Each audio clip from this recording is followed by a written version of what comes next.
When you think of Ben & Jerry's, what's the first thing that pops into your head? Probably those chunky, amazing ice cream flavors, right? Cherry Garcia, fish food. But what if I told you that underneath all that deliciousness is a story of intense, decades-long activism? Seriously, this beloved brand is one of the most politically outspoken companies on the entire planet. It's really like two different companies living in one pint. On one side, you've got this image of pure joy and indulgence. But on the other, there's this history of taking really bold and often pretty controversial stands on, well, everything, from climate change and racial justice to some very complex international politics. So that's the big question, isn't it? How did this happen? How did a couple of guys in a Vermont scoop shop manage to weave such radical politics into the actual DNA of their business? Well, to figure that out, we have to go all the way back to the beginning. In this story, it doesn't start in some fancy boardroom. Nope. It starts with two childhood friends, Ben Cohen and Jerry Greenfield, and, get this, $5 correspondence course in how to make ice cream. You can't make this stuff up. It's about as grassroots as you can possibly get. So, they had originally thought about starting a bagel business, but the equipment was just way too expensive. So, ice cream it was. In 1978, they opened their very first scoop shop in a renovated gas station.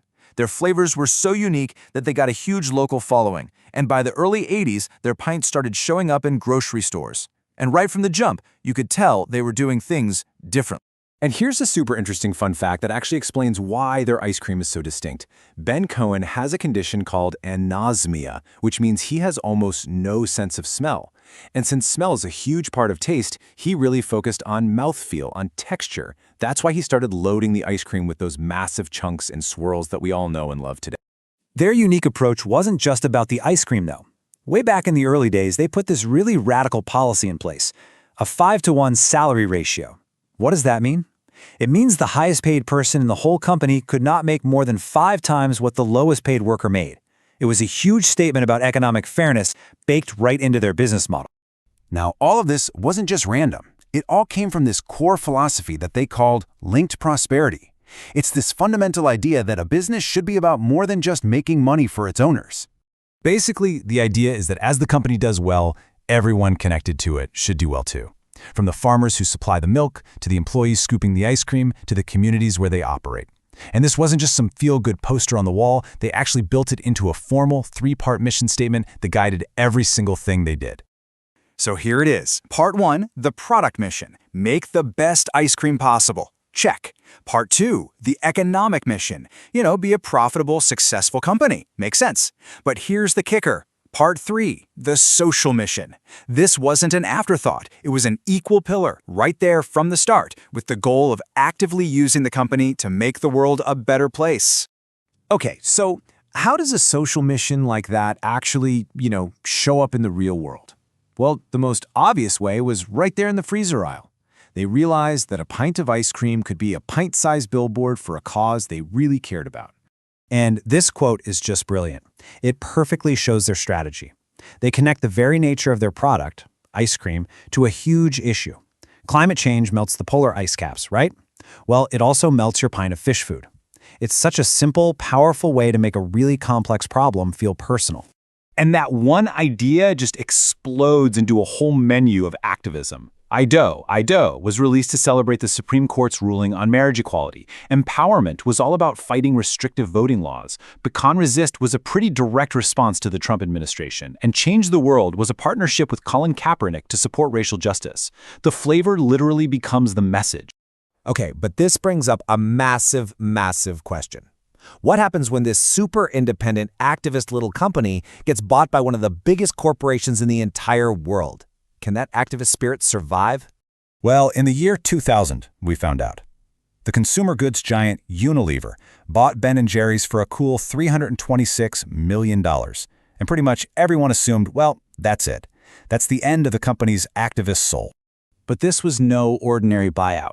The founders were smart, and they negotiated a really unique deal. Ben & Jerry's would get to keep an independent board of directors, whose one and only legal job was to protect and expand that social mission.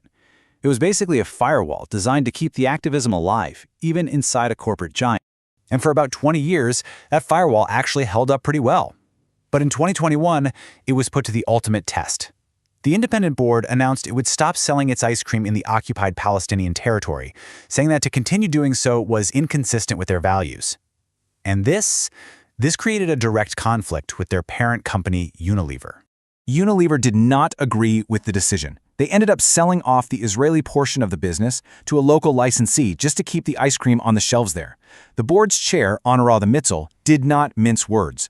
She said Unilever's move felt like they were trying to destroy the soul of the company. The quiet corporate paradox suddenly became a very loud, very public fight. So all of this brings us to today, and to a very, very complicated legacy. Is Ben & Jerry's a true pioneer for corporate social responsibility? Or has its activism just become partisan and maybe even hypocritical? These are really the two big narratives you hear. On one side, people hold them up as the ultimate model for a social enterprise. On the other, critics accuse them of woke-washing, basically using social justice as a clever marketing tool while not always practicing what they preach. And you can find evidence to support both sides of the argument. They are certified B Corp, they're committed to fair trade sourcing, and they have absolutely championed major social justice causes. But at the same time, they've been hit with serious criticism over poor working conditions for migrant dairy workers in their supply chain, not to mention the health impacts of their products, and controversies tied to their parent company, Unilever. And the future? Well, it's about to get shaken up all over again. Unilever just announced that by the end of 2025, it's spinning off its entire ice cream division, including Ben & Jerry's, into a brand new, standalone company. And you can bet we'll be watching what happens next. In fact, if you want to see that breakdown when it happens, the single best way to let us know is by hitting that like button and subscribing. It truly helps us grow this channel so we can bring you more explainers just like this one. In the end, the story of Ben & Jerry's leaves us with this huge question that goes way beyond ice cream. It really forces us to ask, in our world of global capitalism, can a business really, truly change the world for the better? Or will the demands of the world and the market always, inevitably, change the business?